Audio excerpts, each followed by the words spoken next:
Bienvenue dans Clair et Bancaire, le podcast du Crédit Mutuel Océan. Et aujourd'hui, nous allons nous intéresser à l'investissement immobilier. Quelles sont les tendances et les opportunités actuelles dans ce domaine? Il reste une constante chez les Français aujourd'hui, malgré un caractère cyclique. Les Français aiment la pierre. Pourquoi? Parce que la pierre rassure et les propriétaires en devenir trouvent qu'y investir est une opération plutôt gagnante. Ça permet de se projeter et de préparer le futur. Ça permet aussi d'être à l'abri d'une certaine incertitude, et Dieu sait qu'il y en a aujourd'hui. Le contexte géopolitique, le contexte économique qui, la plupart du temps, découle de ce contexte géopolitique, l'évolution des normes, les taux d'intérêt et les prix des biens qui, de facto, ont tendance à fluctuer. En fin 2025, les ventes de logements anciens étaient en hausse, une première depuis 3 ans, ce qui est donc encourageant pour l'avenir. Et à l'inverse, les ventes dans le neuf restent historiquement basses en 2025, notamment à cause du prix du foncier, couplé au coût de construction. Quant au locatif, le marché est de plus en plus tendu, en cause l'arrêt du dispositif fiscal Pinel, les obligations de DPE, de diagnostic de performance, et les normes énergétiques qui se sont durcies, sans compter l'encadrement des loyers dans certaines villes. De fait, les investisseurs sont devenus frileux, moins d'investisseurs donc, ce qui réduit d'autant le parc privé locatif. C'est le chien qui se mord la queue. On comprend donc que malgré ces zones de tension, l'immobilier reste un bon investissement, que ce soit pour une résidence principale, secondaire ou locatif. Désormais, les investisseurs sont beaucoup plus stratèges et c'est une très bonne chose, car ça permet de réguler le marché. Et nous allons justement parler de l'investissement immobilier avec Rémi Réseau. Bonjour Rémi. Bonjour Ardelle. Vous êtes conseiller en gestion de patrimoine au Crédit Mutuel Océan, est-ce que je ne me suis pas trompée? Oui, tout à fait. Bon, déjà. Alors on va tout de suite rentrer dans le vif du sujet, parce que je pense que les gens qui nous regardent ont déjà cette question en tête. Est-ce que c'est judicieux d'investir aujourd'hui? Et si oui, pourquoi? Alors en fait, il est toujours judicieux d'investir dans l'immobilier, donc il n'y a pas de bon ou de mauvais moment. Après, répondre au pourquoi, la question est vague et Très elle est vaste, ouais. liée aux besoins clients en fait, Ouais. qui peuvent être divers et variés. Pour simplement donner quelques exemples, on peut effectivement vouloir investir dans l'immobilier pour préparer la retraite, pour donc se constituer des revenus complémentaires, défiscalisés sur un instant T. Donc là, je parle vraiment d'un objectif plutôt locatif, où effectivement, vous l'avez précisé dans l'introduction, investir dans l'immobilier, ça peut aussi être pour un usage personnel, la résidence principale, du secondaire. Donc investir dans l'immobilier, ça peut être effectivement pour un besoin particulier ou tout simplement pour du plaisir. J'avais une question sur l'ADN ou le portrait. Est-ce qu'il y a un portrait d'investisseur aujourd'hui? Est-ce qu'il y a une tranche d'âge spécifique, un moment dans la vie spécifique dans l'investissement? Est-ce qu'il y a un ADN de l'investisseur? Les besoins sont tellement divers et variés que on peut investir à tout âge et l'investissement va s'adapter à pas mal de situations. Alors, on va prendre un exemple concret parce que j'en profite que vous soyez là, parce que je vais régler plein de problèmes, moi, personnels, sur la question de l'immobilier. Jusqu'à maintenant, j'ai jamais, moi, pensé, personnellement, investir dans l'immobilier, notamment locatif. Qu'est-ce qui, selon vous, et votre expérience et votre expertise, peut déclencher l'envie de me lancer? Est-ce que c'est, par exemple, avoir un héritage? Qu'est-ce qui peut être l'élément déclencheur? Alors, avoir un héritage, forcément, potentiellement, on peut hériter d'une somme d'argent, par exemple, Ouais. qu'on veut diversifier, qu'on veut recycler dans l'immobilier. Il y a plusieurs, j'ai envie de dire, instants clés dans notre vie qui vont pouvoir nous pousser à aller vers l'immobilier. D'accord. Là, on parle d'un héritage.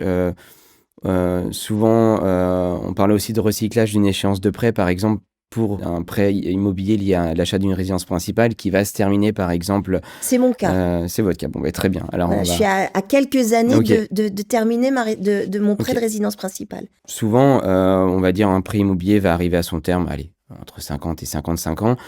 Et derrière, effectivement, 10 ans avant la retraite, on veut vouloir recycler Oui, c'est ça. vers un investissement immobilier qui va générer derrière, en fait, un complément de revenu à sa retraite. Donc, c'est effectivement une situation qui est relativement courante. Donc ça veut dire que c'est à des éléments ou à des moments quand même assez charnières d'une vie.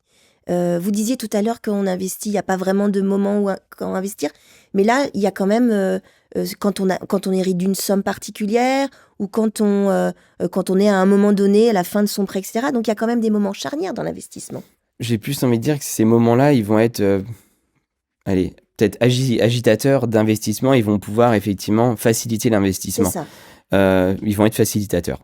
Mais dans l'absolu, on peut effectivement investir même si on n'a pas un apport Conséquent? personnel conséquent. On peut investir même si effectivement on n'a pas la capacité d'épargne qu'on aurait à 50 ou Mmh. 55 ans, parce que revenu un peu plus important, parce que plus de prêts à côté.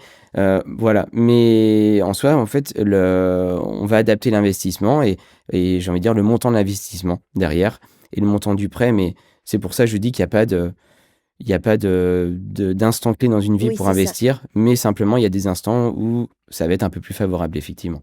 Est-ce que en fait, c'est quoi un investissement réussi, selon vous? Le La réponse, ça va être liée à chacun, C'est de ce vraiment à la carte, en fait? ouais, à la carte et de ce Ouais. qu'on attend réellement de l'investissement. Pour certains, un investissement réussi, ça va être, lié, à l'emplacement, Mmh. voilà, un peu peut-être prestigieux, voilà, l'emplacement, l'investissement réussi donc lié à cet emplacement pour, certains, ça va être de se dire que, il y a une capacité de revente et il y a une potentielle plus-value, derrière qui est plus importante que sur un autre, investissement. Pour certains, ça va être de dire qu'effectivement on a le fameux cash flow où Mmh. on finalement, il y a un remboursement des loyers, enfin du prêt par le loyer. Certains vont viser que sur la rentabilité, on va dire à plus court terme. Enfin, il y a pas de là encore, il y a pas de normes, on va dire, dans tout ça. Dans C'est la propre à réussite chacun. d'un Ouais, investissement. tout à fait. C'est chacun va trouver ce qu'il veut dans cet Exactement. investissement. La défiscalisation aussi. Ouais. Certains vont se dire qu'un investissement est réussi parce que, il permet de réduire quand même de façon assez Mmh. conséquente l'imposition. Donc il y a pas de règles, on va dire, dans tout ça. Et est-ce qu'en tant qu'expert de cette problématique-là, est-ce qu'il vous arrive de refuser un investissement? C'est-à-dire que vous sentez que les bases sont pas très saines quand vous rencontrez quelqu'un et le plus prudent est de dire: «Est-ce qu'on a le droit? Est-ce que vous avez le droit de dire: "Non, je vous conseille pas de le faire, ou du moins aujourd'hui"?» Alors, refuser, ça va être catégorique. On va refuser parce que les normes, la réglementation n'est pas les D'accord. fameuses normes HCSF. Après, je vais pas forcément marcher dans la tête, comme on le dit souvent, de mon client. Donc, je vais l'orienter, je vais le conseiller. Oui, parce que Maintenant, vous êtes dans une démarche ouais, d'accompagnement. ouais, c'est Donc, ça. à un moment donné, est-ce que vous avez le droit de vous dire: «Je serai prudent à votre place, je» Tout voilà, à fait. c'est ça? Ouais, bah, c'est D'accord. aussi notre rôle, effectivement, dans le cadre du devoir de conseil, Oui, d'alerter effectivement le client sur certaines problématiques ou certains risques liés à un investissement. Alors d'ailleurs, qu'il soit immobilier ou financier, hein, c'est aussi notre rôle. Maintenant, si notre client souhaite absolument cet investissement malgré nos mises en garde, voilà, le but c'est de l'accompagner aussi pour minimiser, on va dire, le d'accord. risque. On parle ici d'investissement abouti, réussi. En même temps, on l'a dit tout à l'heure en introduction, la conjoncture y est pour quelque chose. Je pense notamment à la loi Jeanbrun. Est-ce que Mmh. vous pouvez nous parler de la loi Jeanbrun, qui est une loi spécifique? Quelle est-elle? Ouais, alors, donc Jeanbrun, c'est un dispositif qui Oui, vient d'être, mis en d'être place. mis en place dans le cadre de la nouvelle loi finances. On va dire, il est lié ou pas à la fin du Pinel. On va répondre à 2 La loi objectifs, de Pinel, c'était fin 2024. fin 2024 et puis Voilà, il y a une la loi prorogation, Pinel, enfin, mais Pinel, on était vraiment sur une réduction d'impôts. absolument. Jeanbrun, on va dire, je fonctionne beaucoup par besoin, mais, mon client a déjà des revenus fonciers ou alors mon client souhaite que ce nouvel investissement ne génère pas de fiscalité supplémentaire. Oui, Donc Jeanbrun est adapté au même titre que le fameux LMNP, la location meublée non professionnelle. En fait, on va dire par le jeu de l'amortissement, on vient neutraliser les revenus fonciers donc pour Jeanbrun. Et donc de ce fait, l'investissement ne va pas générer de surfiscalité derrière. Donc on va dire la typologie, c'est ça, le besoin et puis derrière en termes d'investissement, on est voilà, soit sur du logement neuf, soit ouais. dans certains cas sur de l'ancien avec travaux. Vous diriez que c'est mieux ou moins bien que la loi Pinel? Ou que c'est plus simplifié? Ou que c'est plus direct? Comment vous la qualifieriez, cette loi Jeanbrun? C'est vraiment 2 choses différentes. On est Ouais, vraiment sur deux... c'est vraiment 2 choses D'accord, différentes. Pinel, j'avais voilà je payais, j'étais imposable, je voulais réduire cette imposition. absolument. Jeanbrun, j'ai pas forcément d'imposition, D'accord, à la base, d'impôt sur le revenu. Par contre, voilà, j'ai cette envie d'investir sans pour autant générer de fiscalité supplémentaire. d'accord. Ou alors, dans une mesure, alors plus ou moins moindre, mais j'ai envie de baisser l'impact D'accord. fiscal qu'ont mes revenus locatifs actuels. Donc, j'ai déjà investi dans l'immobilier et je veux réduire un petit peu l'impact sur ma fiscalité, que ce soit l'impôt sur le revenu ou les prélèvements sociaux. Est-ce qu'on va rester un petit peu sur la question Ouais. des obligations et des normes? Ok. Est-ce qu'il y en a d'autres à absolument respecter? J'entends par exemple, est-ce qu'il faut respecter les plafonds des loyers, par exemple, des choses comme ça? Est-ce que vous avez des infos à nous donner là-dessus? Toujours sur le Jeanbrun. Ouais, toujours sur Mm. le Jeanbrun. Alors, on va dire, en termes de plafond, c'est un dispositif qui est un petit peu à cheval sur plusieurs choses. En termes de ressources locataires, de plafond loyer au mètre carré. Lesquels, par exemple? Alors, en fait, Jeanbrun, il va fonctionner sur 3 secteurs différents, Ouais. intermédiaire, social, très social. Pour simplifier, sur du secteur intermédiaire, donc tout ça, c'est du secteur géographique, on va être sur les plafonds et ressources Pinel. Sur le social, très social, on va être sur du plafond, le fameux locamontage de l'ANA. Donc, c'est-à-dire, c'est Peut-être préciser où est-ce que Ouais, c'est? Ouais, c'est des... Pour faire simple, toujours, toujours simple, ouais. on va être sur des plafonds de loyer et de ressources qui vont être moins importantes D'accord. que sur du Pinel. Donc forcément, on peut aller un peu plus loin en termes notamment d'amortissement du foncier. Par contre, on va avoir effectivement derrière des revenus fonciers qui vont être quand même considérablement réduits. Donc ça, il faut en tenir compte dans le montage. D'accord. Vous avez autre chose à rajouter, Rémi, sur Euh, ces normes-là? Il y a des obligations liées au Jeanbrun, par exemple l'impossibilité de louer un membre de la famille, De la donc famille. enfant, ascendant. Et puis il y a toujours, je parle de l'investissement immobilier comme d'un investissement sur le long terme, vraiment patrimonial. On va pas forcément conseiller de la promotion, enfin de notre point de vue de l'achat-revente en quelque sorte. Et donc Jeanbrun s'inscrit dans cet horizon long terme puisqu'il y a un engagement sur 9 ans. Ça, Oui, il faut c'est en ça. tenir compte. Il y a un engagement de location minimum, d'ailleurs. Minimum à de fait. 9 ans, c'est C'est ça. Alors moi, je suis toujours à la recherche pour faire des économies, évidemment, ou payer moins. Je crois qu'on est tous dans le même bateau. Et dites-moi si je me trompe, mais j'ai l'impression, après tout le début de ce qu'on vient de se dire, que c'est plutôt une aubaine d'investir dans l'immobilier locatif. Parce que je vais payer moins d'impôts. Est-ce que c'est ça, ou est-ce que je vais trop vite dans l'analyse? Est-ce que le fait, on se dit, tiens, je vais investir parce que justement, je vais réduire, vous avez un petit peu parlé tout à l'heure, je vais réduire un peu mes impôts. Est-ce que c'est ça? Ou est-ce que je suis très bête? Vous n'êtes pas très bête. il y a une partie en fait qui est vraie. Effectivement, on peut vouloir investir dans l'immobilier. C'est le premier réflexe. Pour réduire. C'est le premier réflexe. Et d'ailleurs, on a parlé de Jeanbrun, alors qui n'est pas vraiment sur la réduction, mais on va dire que je parle plutôt d'optimisation fiscale. Il y a beaucoup de dispositifs qui permettent effectivement d'optimiser, donc soit de réduire effectivement directement l'imposition. Donc soit en fait on vient s'attaquer, on va dire simplement en bas de feuille d'impôt, donc à l'impôt en lui-même, ou soit on va s'attaquer à la baisse du revenu imposable. Ouais, c'est ça. Et donc pour simplifier, il y a beaucoup de dispositifs, Jeanbrun, Malraux, Monuments historiques, enfin MH, déficit foncier. Oui, c'est pas que ça. J'en oublie, mais il y en a beaucoup. C'est pas que ça. Ouais. Donc il y a d'autres dispositifs fiscaux que la loi Jeanbrun, autres que la loi Jeanbrun dont on a bien parlé, pour le locatif. Est-ce que vous pouvez nous en citer quelques-uns? Vous l'avez fait tout à l'heure avec la location meublée non professionnelle, vous en avez parlé tout à l'heure un petit peu. Oui, tout à fait. Il y a quoi d'autre? Donc le dispositif Malraux, donc là en fait on est sur de la réhabilitation et on vient effectivement, ce qui permet de réduire, on va dire, d'aller un peu plus loin en termes de réduction d'impôts que le Pinel, que l'ancien Pinel. D'accord. Les monuments historiques, là... C'est quoi les monuments historiques? Alors, quoi, ça? Là, on est sur la réhabilitation en fait de bâtiments qui ont une histoire. On parlait d'histoire tout à l'heure, donc c'est vraiment, voilà, mon client a envie d'investir sur le long terme sur un bâtiment qui a une histoire, qui a du vécu. Généralement, on est quand même sur du mobilier assez prestigieux. Qui est forcément classé au monument historique ou pas? Ou non, pas du tout? Alors, on est sur des zones patrimoniales, on va dire, remarquables. D'accord, ok. Et là, en fait, la cible, c'est j'ai un pic de revenus, un instant donné. Je sais que sur 1 ou 2 ans, je vais payer beaucoup d'impôts liés à ce pic de revenus et j'ai besoin d'optimiser tout ça. Le déficit foncier, ma cible, j'ai des revenus fonciers préexistants qui génèrent une imposition qui est assez importante. Et donc j'ai besoin d'optimiser effectivement mon locatif, donc je vais créer du déficit.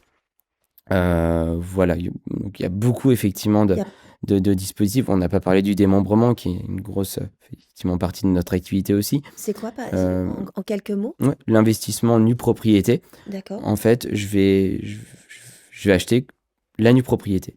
d'accord. Concrètement, pendant une quinzaine d'années, l'usufruit va être, l'usufruit va être temporairement laissé à un gestionnaire, un bailleur, D'accord. qui derrière va exploiter le bien. Et dans 15 ans, je vais effectivement, automatiquement, cet usufruit va rejoindre ma nue propriété et je vais être plein propriétaire. Et donc, je vais pouvoir effectivement exploiter mon bien en pleine propriété. D'accord, ok. Et donc là, en fait, on va investir donc un prix de base qui est quand même fortement baissé, on va dire entre 60 et 65% de la valeur en pleine propriété. Et donc, automatiquement, il va y avoir une revalorisation mécanique dans 15 ans quand l'usufruit va rejoindre ma nue Ok, propriété. d'accord. Puis en plus de ça, le bien, avec le temps, forcément, Va prendre, normalement, va prendre de la prendre de la valeur. valeur. D'accord. On a parlé du mot, on a dit le mot meubler Oui.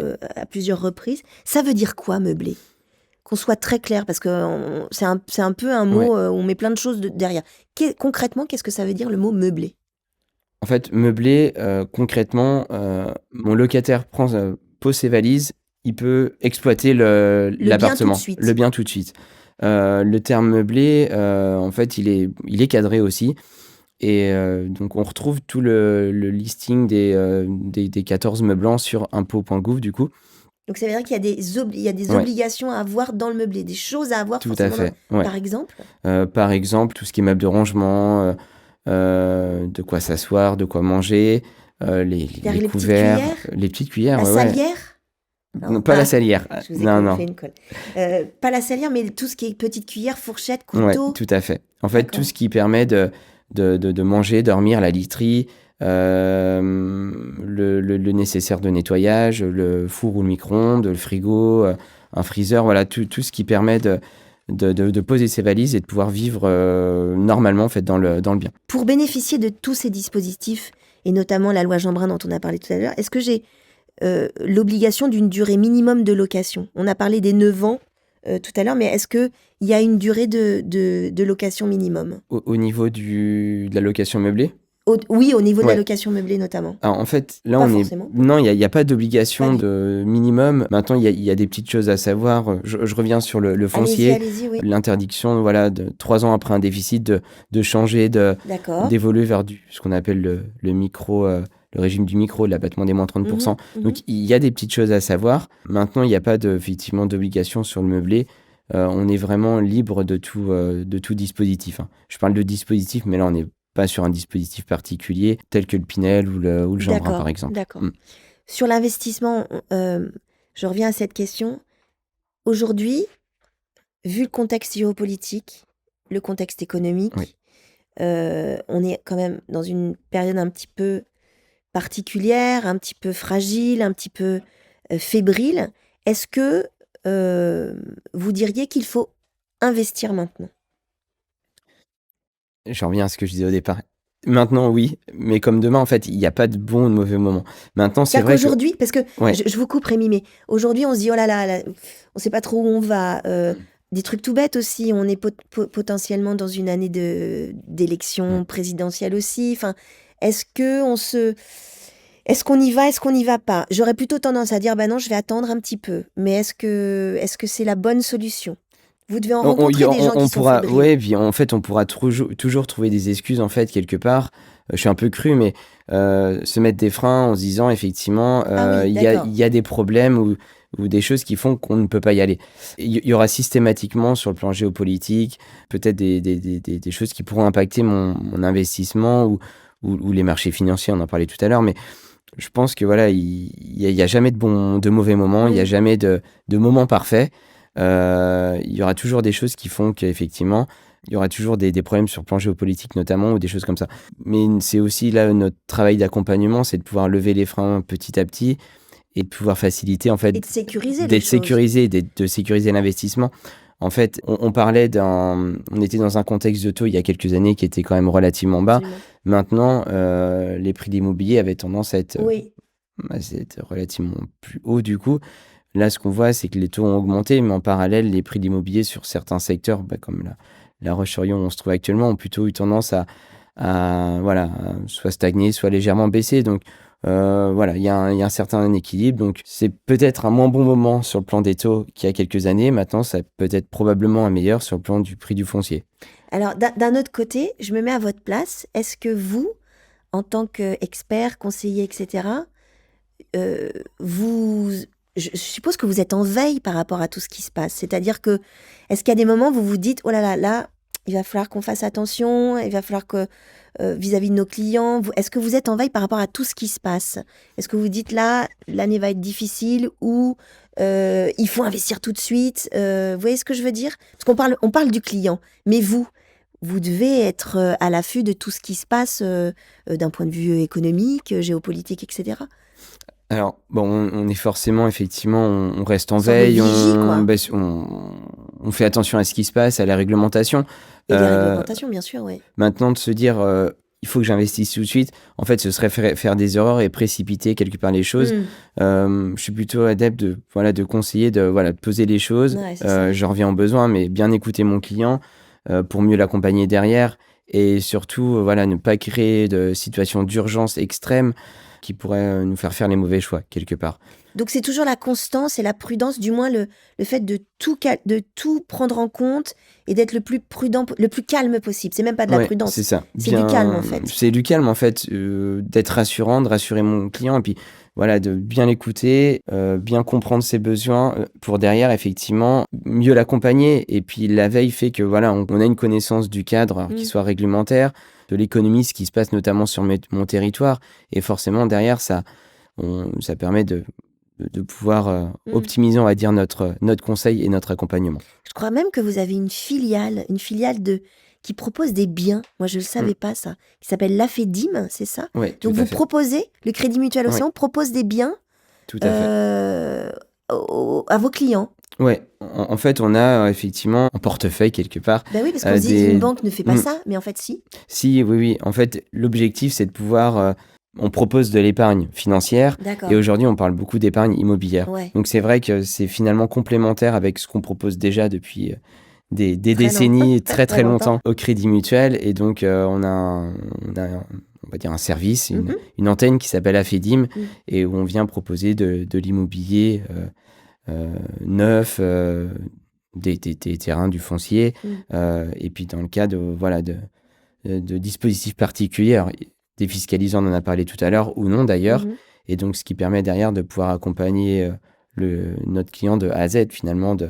Oui, du début du dossier, la prise en charge du dossier, jusqu'à la mise en place du bien, enfin la mise à disposition du bien. De l'écoute, en fait, on va dire les prémices du projet.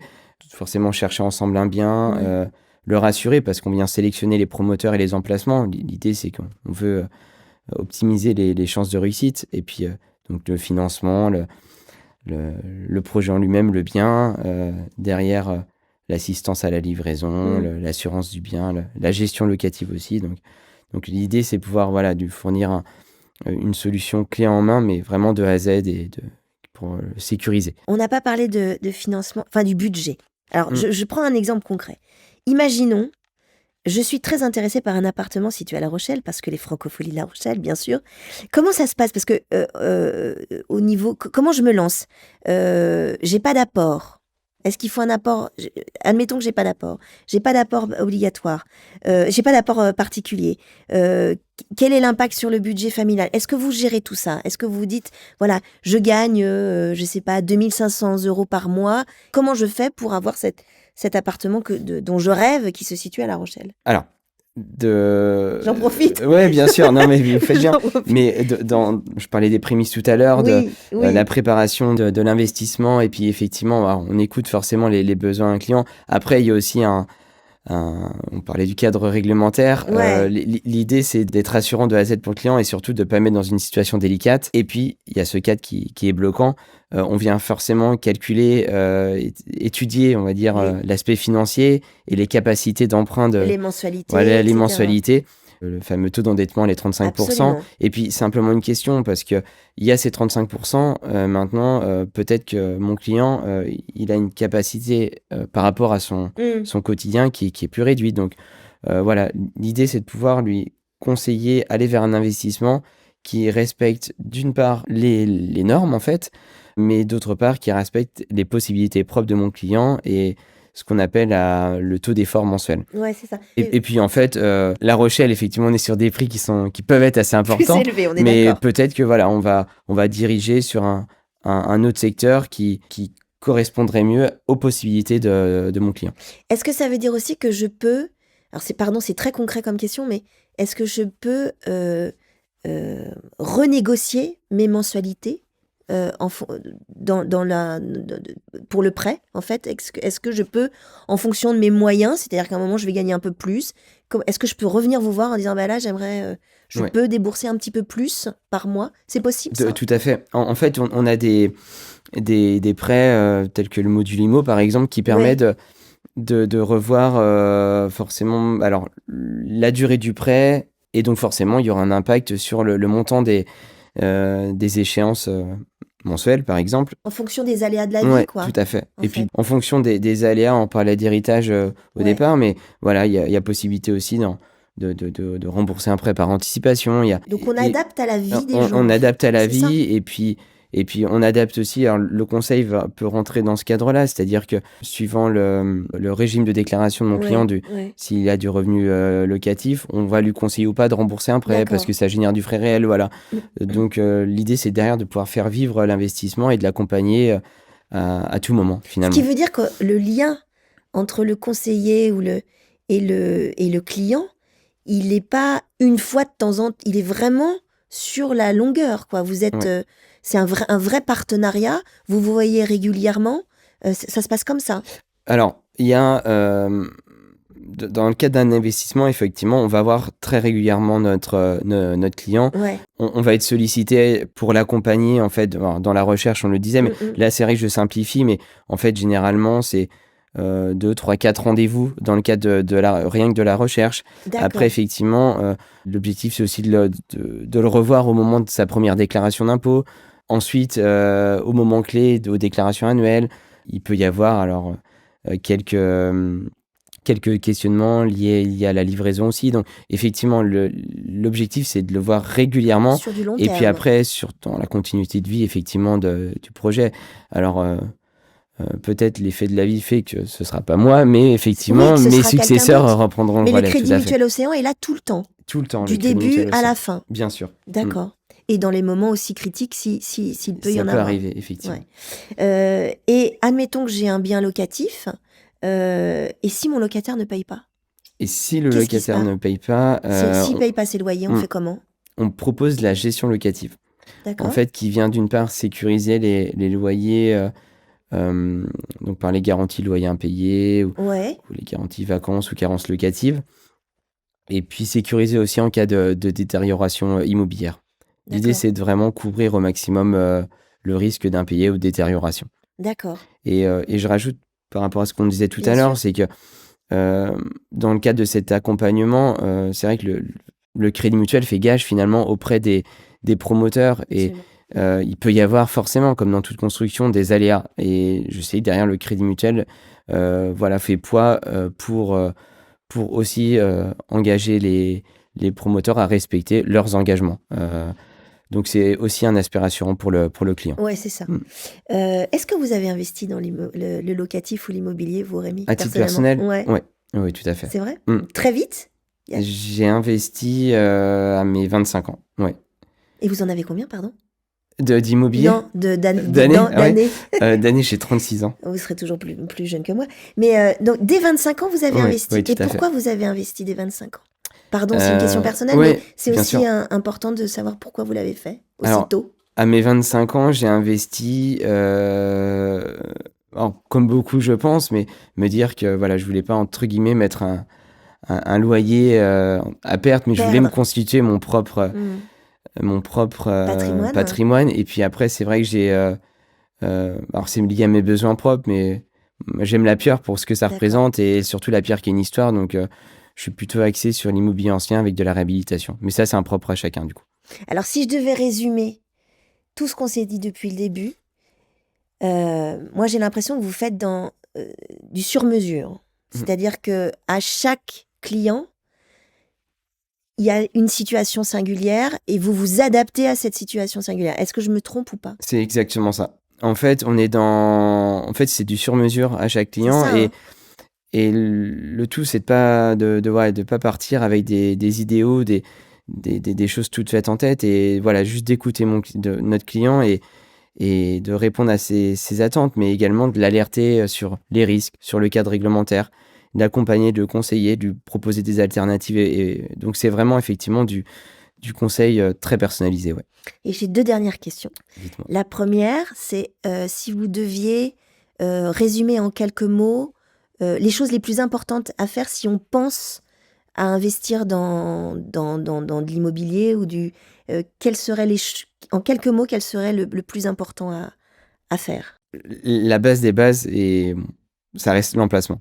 Donc D'accord. les choses importantes à faire, tout d'abord, c'est bien définir effectivement un emplacement où investir, en théorie. Maintenant C'est ça. en pratique, on parle de plus en plus d'épargne immobilière et dans certains cas, toujours dans le cadre des besoins clients, mais de se détacher, de se dire que D'accord. voilà, on est sur un investissement patrimonial, finalement, peu importe le secteur géographique, il faut que ça réponde à mon besoin. Alors oui, mais peu importe effectivement parce que dans le cadre, de mon client qui n'a pas d'attache particulière, alors je vais donner l'exemple de Nîmes, j'habite en Vendée, j'ai pas forcément d'attache particulière À avec Nîmes? Nîmes. Je sais potentiellement, probablement, je vais peut-être jamais voir mon investissement, mais ça n'empêche qu'in fine, l'emplacement est important et le Crédit Mutuel a sélectionné cet emplacement, par exemple, parce qu'on est sur du cœur de ville. Nîmes est une ville qui se développe. Il y a un potentiel plus-value à la revente dans plusieurs années. Voilà, donc en fait, in fine, ça restera toujours l'emplacement. Et puis ensuite, l'écoute, en fait, tout simplement. L'écoute. Mm. Dernière question, comment vous définiriez votre rôle en tant que, conseiller en gestion du patrimoine?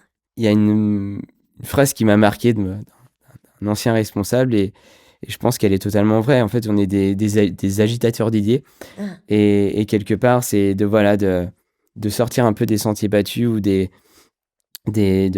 idéal que pourrait avoir mon client et de lui proposer, de lui le conseiller, de l'accompagner, voilà, d'aller sur des alternatives, de le tenir informé aussi et d'être en fait au plus proche de lui et de ses attentes. Il y a un autre terme que j'aime bien, mmh. c'est le terme du médecin généraliste. Voilà, on est généraliste, en fait, on a des connaissances dans plein C'est de ça, domaines. ouais. euh, et derrière, donc on sait guider, faire les transversales. Et derrière, finalement, si on a une attente ou un besoin qui est un peu plus pointu, euh, on a les partenaires, qu'ils soient comptables, experts comptables, notaires, avocats, fiscalistes, voilà. Mais c'est ça, en fait. Le but, c'est d'être le médecin généraliste du client, en tant que CGP, du coup. Eh bien, on finira sur ça. Merci beaucoup Rémi. Merci Merci pour Adèle. ce décryptage, très clair de l'investissement et notamment, locatif. Nous, on se retrouve très vite pour un nouveau podcast de Claire et Bancaire. La prochaine fois, nous nous intéresserons à la primo-accession ou comment transformer votre loyer en échéance de prêt.